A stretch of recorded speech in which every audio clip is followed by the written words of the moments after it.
This video is a follow-up to Make Your Post-Apocalypse Setting Come Alive, which is about framing out a setting that would give rise to interesting conflicts. This one is about motivations and how the GM and players can use them to put the setting into motion. Let's dig in. People who've been through horrific real-life situations sometimes talk about the need to clearly see what's going on around you when you're in a time of peril and to act accordingly. In dangerous times, an ability to see things as they are, the indulgence of fantasies that everything will work back to normal any day now, that can get you killed. They also talk about the seemingly contradictory need to have something hopeful to hold on to, no matter how small, something that reminds you of your humanity and your sense of self. Maybe it's playing the harmonica or carving wooden figures or rattling off darkly humorous poems. This can lead to behavior that might not make sense to anyone else. For example, the goose thieving in All Quiet on the Western Front wasn't about getting enough protein. It was about lifting up friends, about living free for even just a moment. Cabby drives people around the dangerous streets of Manhattan in Escape from New York because knowing who is going where is valuable information, but also because he wants to be useful. This applies to NPCs as well as player characters. Anyone who has survived for long in the pressure cooker of a post-apocalypse environment isn't just good at avoiding danger. They're good at dealing with the psychological pressure, even if that results in actions that don't always look logical. Civilization is a collective endeavor built on layers of fairly abstracted trust. Trust in institutions, trust in systems of governance, trust in each other as a collective. An apocalypse strips out all the abstraction. There are no more institutions left. The systems have all failed. Why does paper money no longer matter? Because there's no government left to guarantee its worth. So who can be trusted is a matter of utmost importance when survival is on the line and all the old abstracted forms of trust are gone. This matters whether your campaign is ultra gritty or full gonzo. Survivors of any apocalyptic event would band together rapidly. We're primates, social creatures, and we find comfort and safety in groups. Humans get more done and do better in groups. Within these groups, deadly conflict is a waste of resources. When there are 3 effective foragers in your group and one of them brains another one in an argument, the entire group's odds of long-term survival diminish. Also, if you killed that guy, what's to say he won't go into a rage and kill somebody else when nobody is looking? Do we always want to be looking over our shoulder? No. So it's reasonable to expect that in most survivor communities there would be strong prohibitions against killing within the group. What about people outside the group? When is it okay to inflict violence on outsiders? That's one of the core questions explained in the Walking Dead TV series. In general, I find it hard to believe how readily groups of survivors in that show turn into weird, insular, violent tribes, but it's a worthwhile question to explore in your campaign.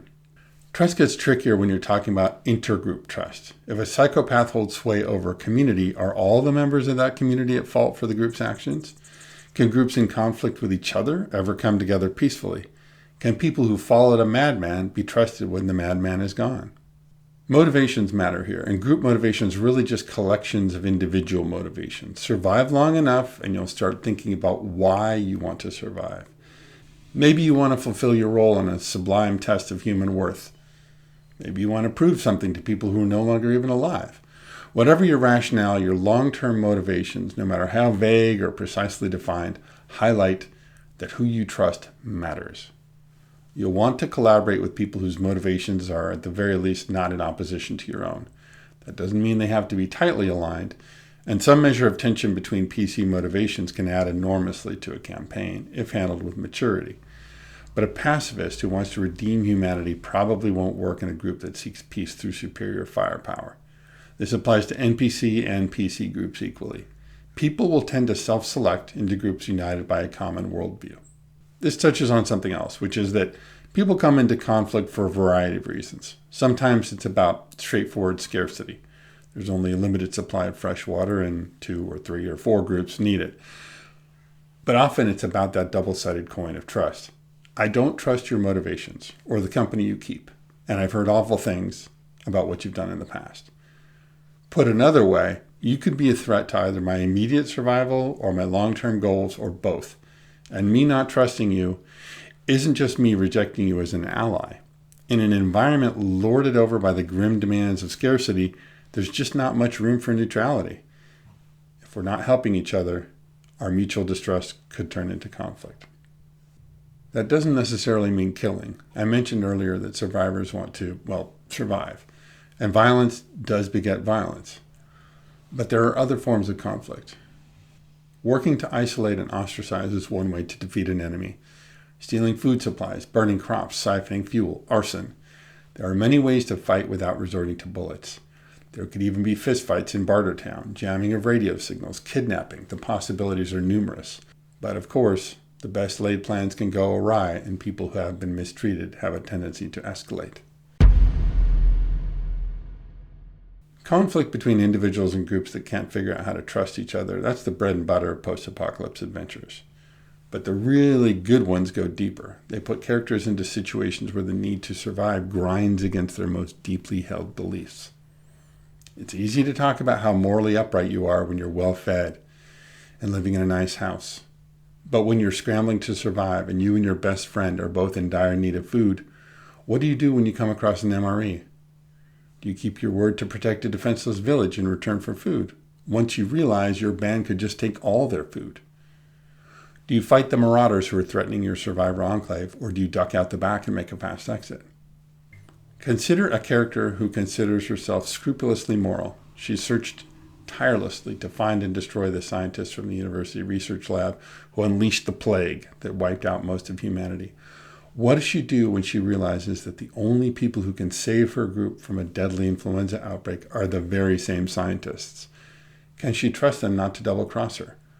Will she guarantee their safety and kill them when they've saved her people? If they save her people, will that change her view of them? What happens when the wily forager steals extra rations from his own group? What should the group's de facto leader do, given that the thief is his best forager on the one hand, while everybody else is calling for blood on the other? The players let the GM know what motivates their characters. The GM puts them into difficult dilemmas, and everyone gets the thrill of discovering how characters make painful choices. These are just a few things to think about when you're putting a post-apocalypse campaign in motion. Please let me know what you think in the comments, and if you want to discuss this and other topics in more detail, check out our small but mighty Discord. A link is in the notes. And thank you, as always, for watching.